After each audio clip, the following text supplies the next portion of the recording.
2 দিন আগে আমি একটা ভিডিও দিয়েছিলাম যে মালয়েশিয়াতে প্রধানমন্ত্রী আসতেছেন, তখন আসেন নাই। সো অনেক দালালই আসলে এই জিনিসটাকে ফোকাস করে অনেকের কাছ থেকে টাকা পয়সা নেওয়া শুরু করবে বা পাসপোর্ট নেওয়া শুরু করবে, বলবে যে ভিসা খুলে গেছে। সো এখন আমি যখন ভিডিওটা করতেছি অলরেডি প্রধানমন্ত্রী তারেক রহমান মালয়েশিয়া সফর করে এখন চীনে চলে গেছে।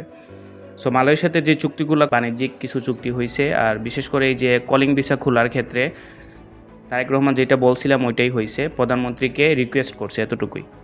তারপরে অবৈধ যারা আছে ওদেরকে বৈধ করার জন্য রিকোয়েস্ট করছে। তারপরে যারা জেলে আছে অবৈধ ওদেরকে দেশে ফেরত পাঠানোর জন্য রিকোয়েস্ট করছে।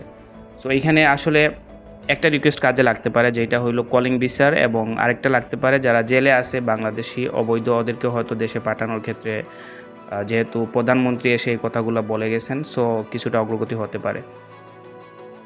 কিন্তু অবৈধ যারা আছে এদেরকে বৈধতা দেওয়ার ক্ষেত্রে আসলে তারেক রহমানের এই রিকোয়েস্ট কাজে লাগবে না, এটা আমি আগেও বলছি। কারণ ওরা কখনোই মালয়েশিয়ান গভর্নমেন্ট শুধুমাত্র একটা দেশের লোককে বৈধ করার কোনো প্রক্রিয়া চালু করে না।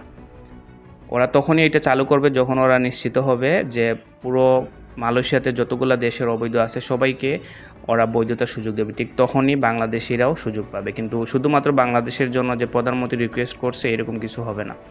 সো ওইটা বাদ দেন। আর কলিং ভিসার ক্ষেত্রে খুলবে কি খুলবে না এটা এখনও নিশ্চয়তা তারেক রহমানও দেন নাই, উনিও বলেন নাই যে খুলবে। উনি বলছেন ওরা কার্যক্রম বা ওনার কাজ করে যাইতেছেন যাতে খুলে। সো খুললেও সার্ভিস সেক্টর খুলবে না আপাতত, হয়তো অন্য সেক্টর খুলতে পারে। আর তাও খুলবে কিনা এখনও শিওর না, অনেকগুলো শর্ত আছে, ওই শর্তগুলো যদি ফুলফিল করা হয়। সো আমি বলবো কারো কাছে টাকা পয়সা দিয়েন না, কারো কাছে পাসপোর্ট দিয়েন না, ওয়েট করেন, টাকা নিজের কাছে রাখেন।